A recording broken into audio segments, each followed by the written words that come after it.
আপনারা যারা জামাতের বিরোধিতা করেন, এতদিন পর্যন্ত যারা বলেছেন জামাত শিবির রাজাকার, এই মুহূর্তে বাংলা ছাড়, ফিরে যা পাকিস্তান, আমরা পাকিস্তানের দালালি করি না। আমাদের একজন নেতা কর্মীও পাকিস্তানে যায় নাই। কিন্তু যারা ভারতের দালালি করেন তারা দেশ ছেড়ে ভারতে গেছেন। কথা বলেন। আলহামদুলিল্লাহ রাব্বিল আলামিন, والصلاة والسلام على سيد المرسلين وعلى آله وأصحابه أجمعين. فقد قال الله تعالى: ونريد أن نمن على الذين استضعفوا في الله ونجعلهم أئمة ونجعلهم الوارثين. صدق الله مولانا العظيم.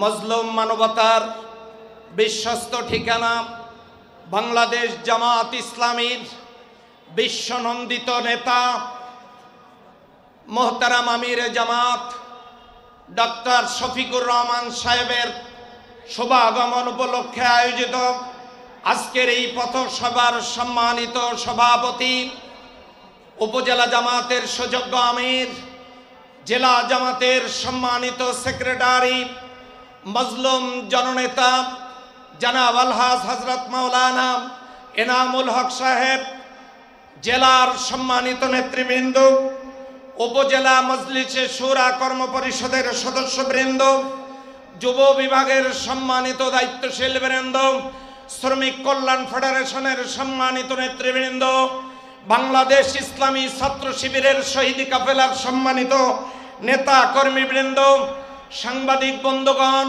পুলিশ প্রশাসনের ভাইয়েরা, বিভিন্ন ধর্ম অবলম্বী আমার পীরগঞ্জবাসী, আমি সকলকে সশ্রদ্ধ সালাম অভিনন্দন জ্ঞাপন করছি।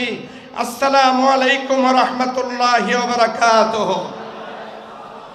1971 সালে এক বুক আশা নিয়ে এই বাংলাদেশ স্বাধীন হয়েছিল, কিন্তু দেশ স্বাধীনের পর মানুষের সেই স্বপ্ন আশা মোটেও পূর্ণ হয়নি। কথা বলেন ঠিক না? 53 বছরে একের পর এক রাষ্ট্রীয় ক্ষমতায় যারা গেছেন তারা নিজেদের ভাগ্য ঠিকই বদল করেছেন, কিন্তু জনগণের ভাগ্য পরিবর্তন হয় নাই।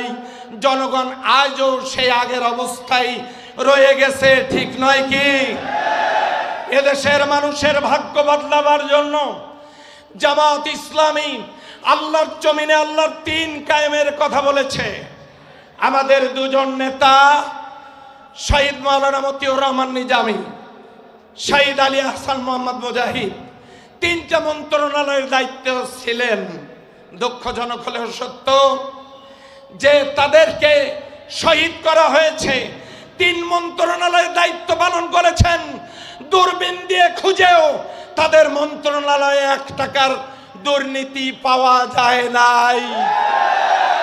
তাদেরকে জাতীয় সম্পদ মনে করে তাদেরকে ফুলের মালা গলায় পরানো দরকার ছিল, কিন্তু ফুলের মালা না পরায়া ফাঁসির রশি তাদের গলায় ঝুলিয়ে দিয়ে তাদেরকে নির্মমভাবে হত্যা করা হয়েছে। কথা বলেন ঠিক না ঠিক? জামাত ইসলামীর অফিসগুলো বন্ধ, সারা দেশের কোন অফিস খুলতে দেওয়া হয় নাই। আমাদের নেতা কর্মীরা বাড়িতে ঘুমাতে পারে নাই। আমাদের ভাইরা শহীদ হয়েছে, জানাজা পর্যন্ত পড়তে দেওয়া হয় নাই। আমরা এতটাই নির্যাতিত ছিলাম।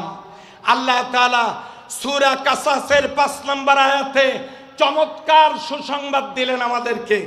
আল্লাহ বলেন, আমি চাইলাম সেই দেশে যাদেরকে দুর্বল করে রাখা হয়েছিল তাদের প্রতি অনুগ্রহ করতে।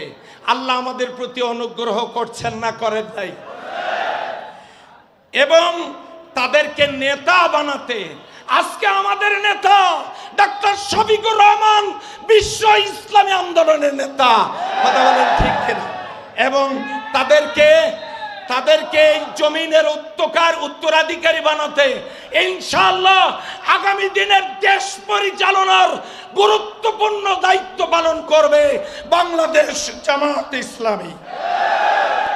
আপনারা যারা জামাতের বিরোধিতা করেন, এতদিন পর্যন্ত যারা বলেছেন জামাত শিবির রাজাকার, এই মুহূর্তে বাংলা ছাড়, ফিরে যা পাকিস্তান, আমরা পাকিস্তানের দালালি করি না।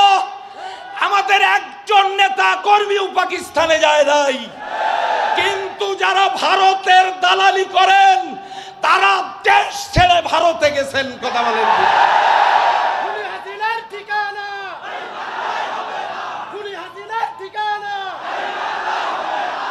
সম্মানিত ভাইয়েরা, যারা জামাত শিবিরের বিরোধিতা করেন তারা আসুন জামাত শিবিরের কাছে থেকে জামাত শিবিরকে দেখুন। আপনারা কি চান আল্লাহর এই জমিনে কোরআনের আইন চালু হোক? কারা কারা চান দু হাত তুলে দেখা দেয়।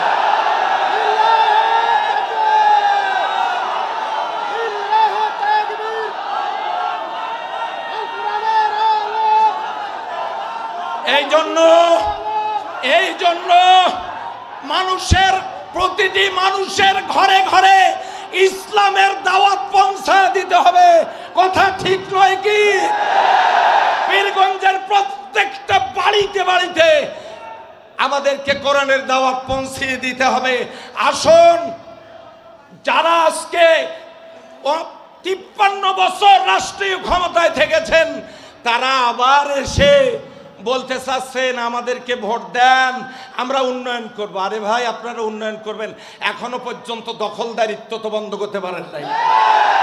প্রতিষ্ঠান দখল, অফিস দখল, রাস্তাঘাট দখল, টেন্ডারবাজি, চাঁদাবাজি, বিভিন্ন রকমারি অকামের সাথে জড়িত থেকে দেশের সেবা করা যায় না। কথা বলেন রেখে না। একটি সুন্দর, সুখী, সমৃদ্ধশালী বাংলাদেশ গড়ার জন্য জামাত ইসলামীর পতাকা তলে সকলকে অংশগ্রহণের উদাত্ত আহ্বান জানিয়ে আমি আমার কথা শেষ করছি। আসসালামু আলাইকুম ওয়া রাহমাতুল্লাহ।